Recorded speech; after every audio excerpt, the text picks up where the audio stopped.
You wake up every day and you struggle to get anything hard done. You might start doing something, but eventually you stop before making any sort of progress. So you go on YouTube and you search motivational videos to get you fired up enough to take action. Then you find out from high performers on social media that the problem is not that you lack motivation, it's that you lack discipline. You are told that you don't want it bad enough because if you did, you would be disciplined enough to do something with your life. You close YouTube and you start feeling like shit afterwards. You are lazy, or at least that's what you're told all over the internet. Laziness is why you are where you are in life right now. Laziness is why you are missing out on the opportunities that you have in life. Is the reason why you're not making the money that you want to make. You're not getting the girl that you want. You're living the unfulfilled life. And as this laziness starts to set in even more, you start to enter this vicious cycle that seems to be harder to escape the more lazy you become. And this only affects your confidence and your self-esteem, making you feel like you're a failure in life. And as you get deeper into this vicious cycle, your mental health starts to deteriorate. Like you start to get depressed and you start feeling purposeless. You suffer stagnation and you watch from the sidelines as others start accomplishing their own goals in their own life, and then there you are doing nothing to change, suffering from stagnation and being plagued by what could be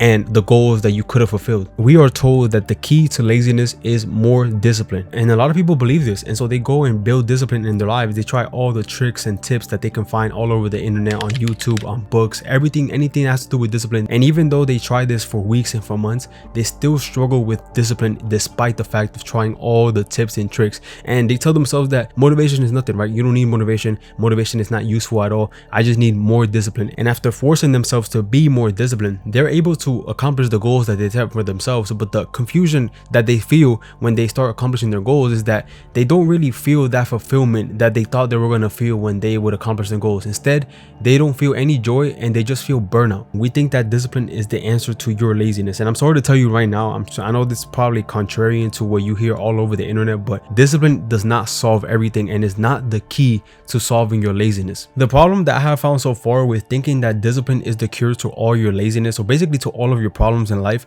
is that you start to force yourself to be disciplined with no reason behind it other than that is where you're supposed to be in order to make progress in your life. And if you don't do that, if you don't become disciplined, then you're just going to be a degenerate. At least that's what we're told all over the internet. Discipline then becomes a joyless routine, leaving you drained and hurting your mental health. And as time goes on, you start to feel more burnt out. Every day starts to feel dreadful and the activities don't give you a sense of accomplishment or fulfillment anymore. Eventually, you end up becoming the person who thinks that discipline and self-improvement overall is what's ruining your life, is the reason why you're depressed and you're miserable. And although I do believe that discipline is key to making progress in your life, I don't think it's the only key that you need in life, like we're told all over the internet. There was recently a good boxing match that happened. Now, if you guys don't know anything about boxing, bear with me for a moment. But if you guys do know something about boxing, if you guys regularly watch it, then you're gonna know who I'm talking about. It was two Mexicans going against each other. It was Isaac Pitbull Cruz versus Jose Rayo Valenzuela. Pitbull Cruz was the world champion and he was defending it against Rayo Valenzuela. In this fight, Rayo Valenzuela was the underdog, a huge underdog. I mean, everybody, the boxing public, if you guys know anything about boxing, like I said, if you guys know who these fighters are,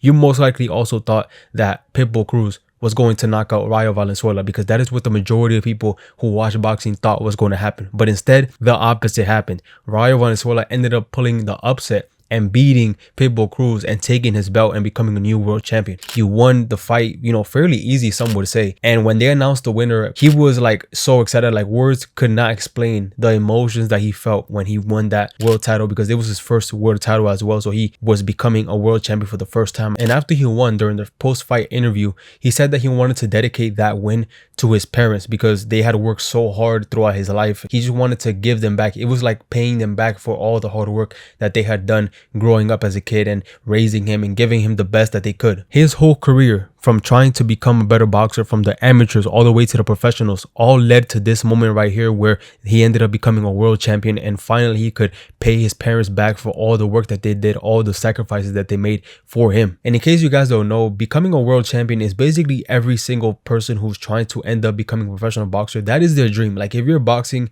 and you're trying to go into amateurs and you're trying to eventually become a pro, your goal eventually is to become a world champion. That is basically everyone's vision. Like their tunnel vision on becoming becoming a world champion. Not only do you get recognition when you become a world champion because you start to get recognized as being one of the best boxers in the world, but you also start to get paid big money as well. I mean, a lot of fighters, their lives change when they become a world champion. The moral of the story is that throughout his whole career, from going from a kid in the amateurs to the professionals, he wanted to become a world champion. He trained really hard. He woke up early in the morning to go for the morning runs, which is not easy. Like, if you guys think waking up early is difficult, imagine waking up early, not wanting to get out of bed, and then having to go run 5 or 6 miles. Like, that's not easy. Having to do that, having to train 1 to 2 times for 5 to 6 days of the week, eating clean, not eating no junk food, not drinking, not smoking, nothing like that, avoiding the distractions, the bad vices, like, you know, women and, you know, bad friends, bad habits, avoiding all of that so that you can eventually become a world champion and not only change your own life,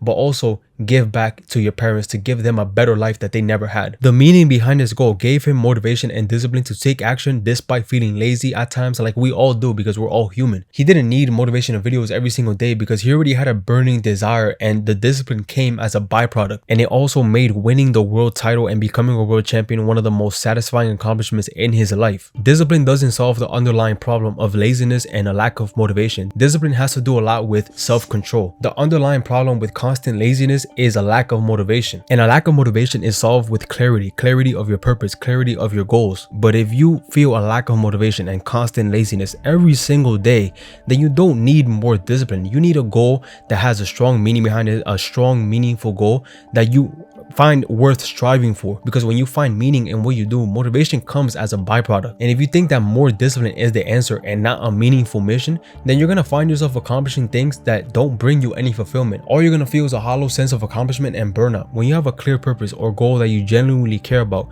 it will drive you to naturally take action and not need a lot of external discipline in order to do those things. The vision fuels your energy and focus, making the effort feel worthwhile and also sustainable over time. In this way, when you complete a goal, you're gonna feel fulfilled and happy and not drained and hollow, because the meaning behind the goal was meaningful to you personally. This way, since you're not forcing the discipline all the time, it starts to become a virtue and not a chore. Just look at our ancestors. They were never looking for motivation to hunt. Instead, they found meaning in hunting, and motivation came as a byproduct. And then once they completed their hunt, once they hunted for some food and they brought it back to all the people, they felt a sense of accomplishment. When you cure your laziness with creating meaning behind your goals, you won't struggle with discipline every single day like you are right now. Motivation will be more sustained, and you will feel a sense of purpose in your life, which will only make you feel more satisfied. And overall, this is going to help you stick with it over the long run. One thing I do want to point out before we continue is that I'm not saying that whenever you feel lack of motivation or you feel a little bit of laziness that you should quit the goal that you have right now and go on to a new one, because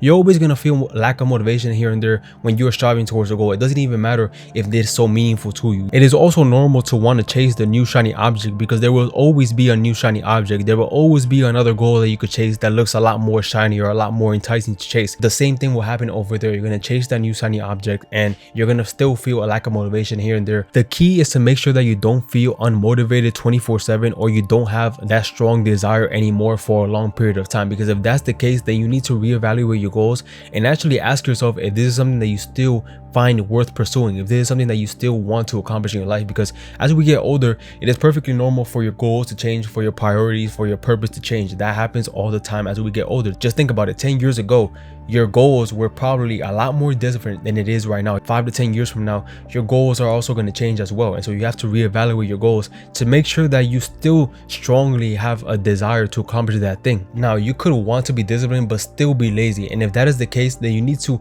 find a reason to be disciplined in the first place. And so here's what you can do so that you could cure your laziness once and for all. Have a meaningful why. Let's go back to the boxer Rayo Valenzuela, who beat Pitbull Cruz to become a world champion. The reason behind wanting to become a world champion was meaningful to him. He wanted to give back to his parents. He wanted to make sure that all the sacrifices that their parents made for him, all the work that they put in, was worth it. He wanted to pay them back and give them a better life. And this strong sense of meaning behind his goal was what was pushing him to put in the work in the gym, to eat healthy, to sleep better, to avoid the bad distractions and the bad vices, to not do things that are going to ruin your chances of becoming a world champion. The discipline discipline came after the meaningful why. You need a meaningful why. The reason why laziness is a constant in your life is because you don't have a strong and a meaningful reason not to be lazy. Create a compelling vision. A compelling vision creates a clear picture of the life that you want to live in the future. You need to create a strong vision of the future that you want more than your desire for comfort right now. It is critical that all that you do aligns with your personal vision. Us humans would prefer to take the comfortable route over the uncomfortable route all the time. When you create a meaningful vision, it creates this emotional connection that will give you the energy and the commitment to take action every single day. Without this vision, you will find no reason strong enough to push you to go through the pain of change. On the days that you feel unmotivated and lazy, come back to this vision that you created for yourself. Remind yourself why you started this goal and why you can't afford to fall to laziness. Visualize your future. We are wired for survival. Our amygdala turns on whenever we're looking to do something new that can help us improve ourselves. And if we rely on our amygdala, then we're gonna go back to our shelves, we're gonna go back to our comfort box because our amygdala is in charge of keeping us safe. But scientists have discovered that there are electrical impulses in our prefrontal cortex whenever we are thinking of a compelling future. This stimulation of the prefrontal cortex is what gives us more motivation, is what makes us better decision makers, is what gives us more willpower and more perseverance. Take 5 to 10 minutes of your day to visualize your desired future. Visualize the life that you want to live in your mind and be as detailed as you can. This stimulates the prefrontal cortex and it's something that you want to rely on more than the amygdala, because the amygdala will only want to keep you safe and comfortable. In other words, it will leave you lazy. Put your back against the wall. I remember back when I was lost, I had just graduated high school. I literally had no idea what I wanted to do in my life, and I was trying to learn and try different things because I'm not going to college, and so I have to figure something out. And during that time, I had seen that there were so many courses out there, and some I would pay for so I could learn more about that thing. And during this time, I once received a free guide of Amazon FBA, and during that time, I was also learning something else, and so I didn't even bother reading that free guide that I had gotten. But when it came time to the courses that I paid for, I paid close attention to it. That's because I paid for it and money came out of my pocket, and so I kind of took action with a sense of urgency. Paying to learn something, like buying a course, puts your back against the wall because money came out of your pocket. You worked 9 to 5 or you work minimum wage and you work so hard to earn this money, daily and weekly and monthly, and now money came out of your pocket to buy this course online, and now you have to make it worth your money. You have to do something with that course that you bought to learn, or your money went to waste. Sometimes we need to put our back against the wall in order to push ourselves into discomfort and out of laziness. Putting your back against the wall is like making your goals public, dropping out of college, setting a deadline, quitting your 9 to 5, or buying a course. You begin to act with a sense of urgency, and laziness is not an option anymore. Make the journey enjoyable. There's an old saying that goes, all work and no play makes Jack a dull boy. It means that if your whole life becomes about work, and you don't give yourself time to enjoy yourself, to reward yourself outside of the work that you're doing, then you're going to get lost in the work that you're doing and you're going to lose that spark in your life. Don't overdo it, but make sure that you're rewarding yourself. If you have been working hard, give yourself time to enjoy. There is nothing wrong with rewarding yourself if you've been working hard, if you've been putting into work. It also creates a connection in your brain that aids us in helping us accomplish our goals, because when we make this connection, now we're going to make that connection in our brain that when we work, when we put in the effort, we will get rewarded for it. It's the reason why video games get so addicting, because when you play a video game, you don't not get rewarded for it, right? Because if that were the case, then you would never play video games because it wasn't rewarding. But video games is addicting because why? You play a match and you get a reward after. You level up in XP, you get a prestige master, you get a new camo for your weapon, you get a new skin in Fortnite, whatever it may be, you get rewarded for it, which is why you get addicted to it and you want to continue to play. You should do the same thing with your real life if you want to continue to work hard and have that discipline and motivation in your life. If you like playing video games, but you also know that you have to put in the work hard, and then once you have 30 minutes left in your day and you already got all the work done,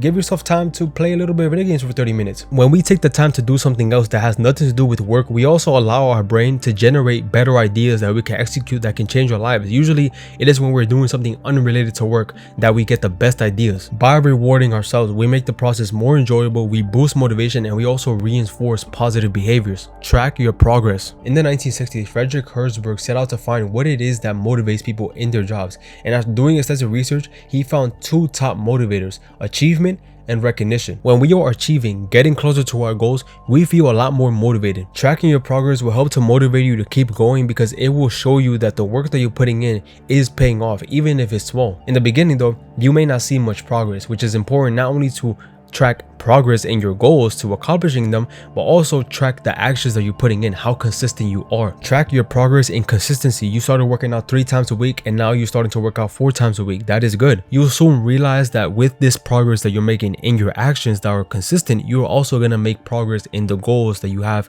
by getting closer and closer, because ultimately it is your actions that give you the results. Now, there are some people out there who are against tracking your progress because they feel like the more you track your progress, the more attached you get to the numbers of whatever goal that you have that you want to accomplish, and the more you get attached to it, they feel like you start to lose that love and that enjoyableness that you feel in the process. But you actually start to feel a lot more satisfied because you start to learn more about yourself. You start to learn what to do and what not to do, and you begin to adapt and you start to grow in the process because of it. Name one person who became rich without tracking what came in and what came out of their bank account. Name one person who achieved their dream physique without tracking what they ate and without weighing themselves every week. When you realize the progress that you're making, you feel a greater sense of satisfaction, more fulfilled, and you also feel more motivated to see it through with the goal to completion. And this is why it is crucial to cut down that big goal that you created for yourself into smaller goals so that you can check it off and feel a sense of achievement, and also help you stay more motivated over the long run. There is a saying that is said all over social media that says, desire gets you started, but discipline keeps you going. Listen to that again. Desire gets you started, but discipline keeps you going. It all starts with desire. You can't be disciplined if you don't have a desire in the first place. You can't force someone to become a millionaire if they don't have a burning desire to do so. And even if they do force themselves to become extremely rich by forcing discipline on themselves, if there was never a meaningful reason behind why they wanted to become rich, then they're only gonna feel a hollow sense of accomplishment. Many people use that saying that desire gets you started but discipline keeps you going as a way to emphasize that discipline in the end is king. And yes, discipline is needed, discipline is key, but don't forget that having a meaningful reason behind the goal is just as important too, because without that reason, without that meaning behind the goal, then you won't find a reason to be disciplined in the first place. A burning desire comes first, and then discipline will take care of the rest. But anyways, that's all I gotta say. I'm out.